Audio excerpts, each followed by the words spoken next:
Hello बच्चों, welcome to commerce class 11। आज हम पढ़ेंगे फाइनल अकाउंट विद एडजस्टमेंट का क्वेश्चन नंबर 26, जिसमें दिया गया है श्री राम का 31 दिसंबर 2019 को निम्नलिखित तलपट है। तो देखिए, ड्राइंग दे रखा है 9750, पट्टे पर भवन, building on lease 60,000, furniture 7,500, opening stock दे रखा है 22,500, कैश इन बैंक 8,840, परचेज 99,354, भाड़ा आगत 3,154, निम्नलिखित अपलिखित अशोध्य ऋण 2025, डेटर्स 24,000 के, रेंट 2250, यात्रा व्यय 2145 और डिस्काउंट दे रखा है 735 रुपये का, सैलरी 13,932, ट्रेड एक्सपेंस 3,039, बैंक शुल्क 2,001। क्रेडिट स्टेटमेंट दे रखा है श्री राम की पूंजी 90,150 है, सेल्स 1,41,000 और क्रेडिटर्स 23,136, डिस्काउंट 2,055, संदिग्ध ऋणार्थ संचिति 1,080।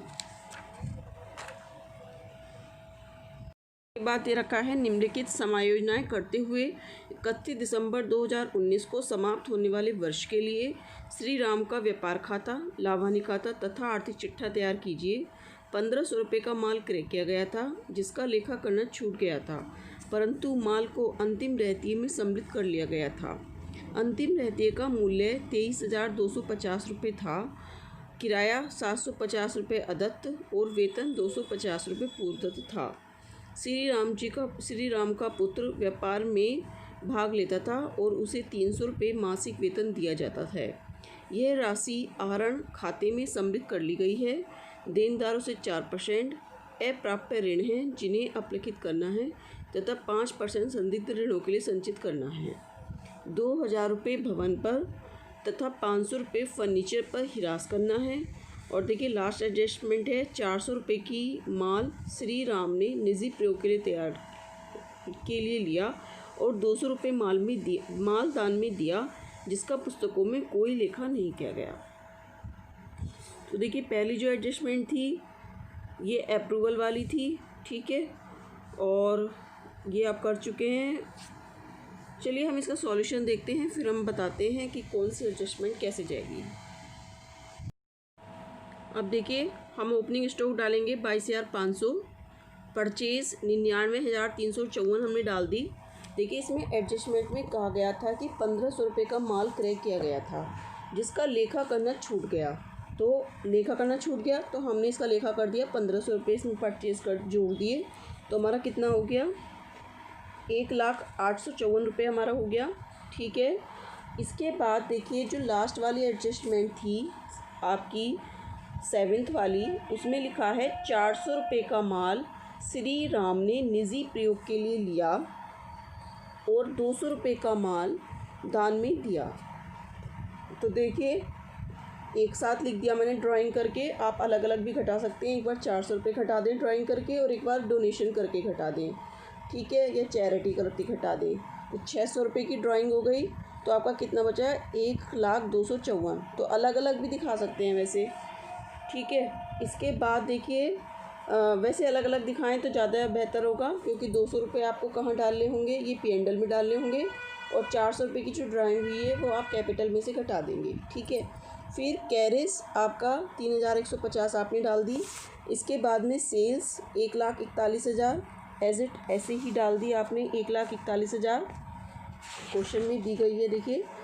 इसके बाद में क्लोजिंग स्टॉक 23,250, ये भी आपका एडजस्टमेंट में दिया गया है सेकंड नंबर की एडजस्टमेंट पर, कि अंतिम रहते का मूल्य 23,250 था, तो आपने 23,250 डाल दिया। अब इनका टोटल जोड़ा आपने, तो आपका टोटल कितना आ गया, 1,64,250। इस टोटल को आप किधर ले गए, इस टोटल को आप इधर ले गए, ठीक है। ये टोटल जोड़ा 1,64,250, इसमें से आपने निकाला, तो आपका ग्रोस प्रॉफिट कितना आ गया, 38,346 रुपये आपका ग्रोस प्रॉफिट आ गया। पहले हमने रेंट डाला कितने रुपए का, 2250 रुपये का हमने रेंट डाल दिया। इसमें आउटस्टैंडिंग जोड़ दिया 750 का, तो हमारी अमाउंट आ गई 3,000 रुपये। फिर हमने ट्रैवलिंग एक्सपेंसेस डाला ठीक है। 2145 एज इट ऐसी, जैसे क्वेश्चन में दे रखा है ऐसे डाल दिया। डिस्काउंट आपकी 735 रुपये की डाल दी। ट्रेडिंग एक्सपेंसिव 3039 रुपये डाल दिया आपने। सैलरी आपकी 13,932, जिसमें समायोजना में 250 रुपये लिखा है कि वेतन पर 250 रुपये पूर्वदत्त हैं, वो आपने घटा दिए, तो 13,682 रुपये आपका ये आ गया। ठीक है, वो आपने यहाँ डाल दिया। इसके बाद देखिए बैंक चार्जेस 201 रुपये। अब देखिए आता है प्रोविज़न फॉर बैड डेट्स, मैंने एक साथ लिख के डाला है प्रोविज़न फॉर बैड डेट्स। देखिए कैसे निकाला है मैं आपको बता देती हूँ, इसका एडजस्टमेंट कैसा है। देखिए ओल्ड बैड डेट्स क्वेश्चन में दे रखे हैं, यहाँ लिख देती हूँ 2025 रुपये के ओल्ड दे रखे हैं। इसमें आपने न्यू निकाले, डेटर्स आपके 24,000 के हैं, जिस पर 4% बैड डेट्स निकालेंगे तो आपका 960 रुपये आएगा। जब आप इसको जोड़ेंगे तो आपका कितना रुपये आएगा, 2,985 रुपये। ठीक है, मैंने ब्लर की वजह से, क्योंकि बड़ा हो जाता है पिक, इसलिए मैंने लिखा नहीं है, डायरेक्ट निकाल के दिखाया है, लेकिन मैं कैलकुलेशन करके दिखा रही हूँ। फिर न्यू बेड डेट्स आपका निकालेंगे तो न्यू बेड डेट्स आपको कितना दे रखा है, 5%। जब आप 960 रुपये 24,000 में से घटा देंगे, जो अमाउंट बचेगी उसका आप 5% निकालेंगे, तो न्यू बेड डेट्स आपके 1152 रुपये आएंगे।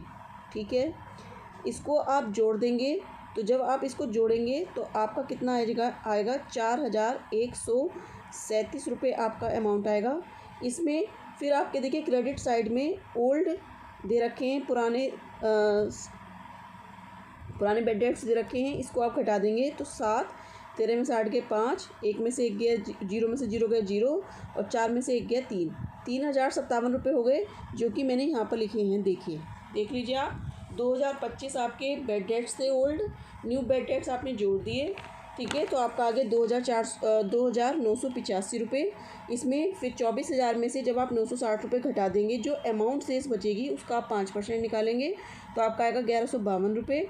तो ये इसमें जोड़ देंगे 4,139, ये आपका न्यू है, न्यू रिज़र्व है, ये आपका ओल्ड है, न्यू रिज़र्व न्यू। ठीक है, ये आपका ओल्ड रिज़र्व है, और ये बेड डेट्स है आपका, जो कि क्वेश्चन में गिवन है, ये न्यू बेड डेट्स है। ठीक है, न्यू बेड डेट्स है ये वाला। आगे क्लियर हो गया, तो आपका टोटल अमाउंट कितना गया, 3,057। मैंने लिखा नहीं है यहाँ पर, क्योंकि फिर पिक जो होती है वो बड़ी हो जाती है तो दिखता नहीं है, तो 3,057। ठीक है, फिर देखिए सैलरी, राम के पुत्र को इसमें लिखा है कि 300 रुपये मासिक वेतन दिया जाता है। एडजस्टमेंट में क्वेश्चन में दिया गया है, तो आप 300 रुपये को एक साल में कितने महीने होते हैं, 12 महीने होते हैं। तो जब आप 300 की 12 से मल्टीप्लाई करेंगे तो कितना आ जाएगा, 12 या 3600 रुपये आ जाएगा। तो 3600 रुपये हमने डाल दिए salary, Ram son of Ram, तो 36 रुपये हमने यहाँ डाल दिए। अब देखिए जब हमने ट्रेडिंग अकाउंट बनाया था तो उसमें हमने 1500 रुपये तो वो जोड़े थे, जो क्रय तो किया गया था, लेकिन उसमें उसको हमने बुक्स में नहीं लिखा था, तो 1500 रुपये। उसके बाद में हमने ड्राइंग करके 600 रुपये जोड़े थे, लेकिन 600 रुपये वो कैसे थे, 400 रुपये तो निजी व्यय के लिए थे और 200 रुपये का माल दान में दिया था। तो वो जो 200 रुपये का माल दान में दिया था वो हमने यहाँ डाल दिया। वहाँ भी मैंने ऐड करके लिख दिए थे ड्राइंग करके, 400 + 200 यानी 600 हुए थे। ठीक है, तो मैंने कहा था कि आप अलग अलग लिख लेना। आप चैरिटी 200 रुपये की हो गई। फिर डेप्रिसिएशन ऑन बिल्डिंग आपने निकाला तो 2,000 रुपये का आया, और डेप्रिसिएशन ऑन फर्नीचर आपने निकाला तो 500 रुपये का आया, है ना।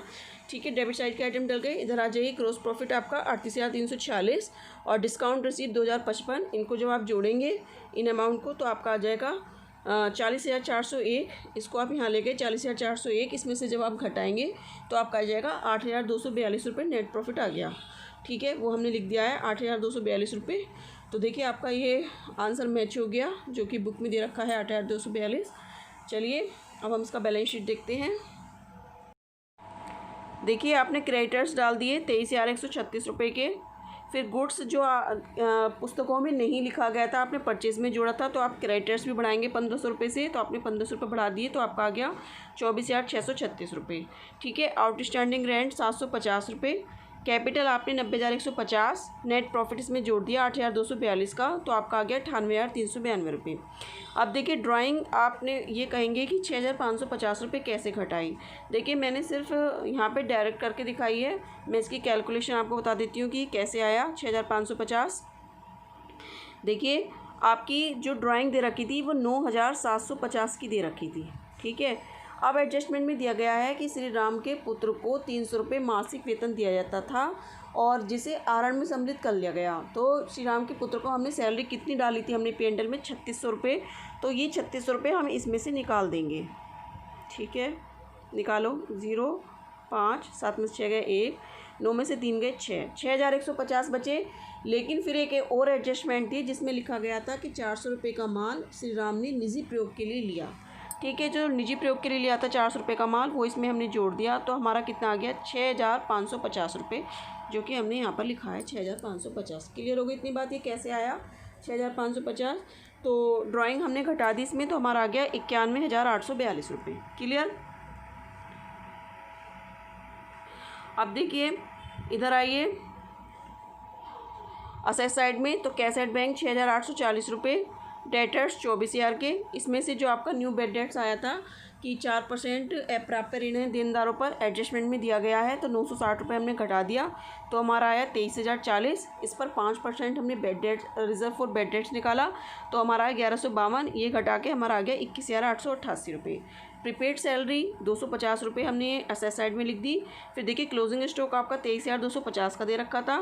फर्नीचर 7500, इसमें से आपने डैप घटा दी, तो देखिए फर्नीचर पर डैप आपकी कितनी रुपए की दे रखी थी, इसमें लिखा था कि 500 रुपये फर्नीचर पर ह्रास करना है, निकाल के ही दे रखे हैं, तो 500 रुपये आपने घटा दी तो आपके 7,000 आ गए। उसी प्रकार से बिल्डिंग आपकी 60,000 की थी, जिसमें लिखा था कि 2,000 रुपये भवन पर ह्रास करना है, तो 60,000 का 2,000 निकाल दिया तो आपके 58,000 आ गए। तो देखिए टोटल आपने जोड़ा तो आपका आ गया 1,17,228 रुपये। ठीक है, 1,17,228 असेट साइड का भी आ गया आपका। तो देखिए कुछ भी नहीं था, मैंने कैलकुलेशन यहाँ पे दिखाई नहीं है इसलिए, लेकिन मैंने आपको समझा दिया है। और फिर भी आपको कोई प्रॉब्लम हो तो आप मुझसे कमेंट करके पूछ सकते हैं। Thank you.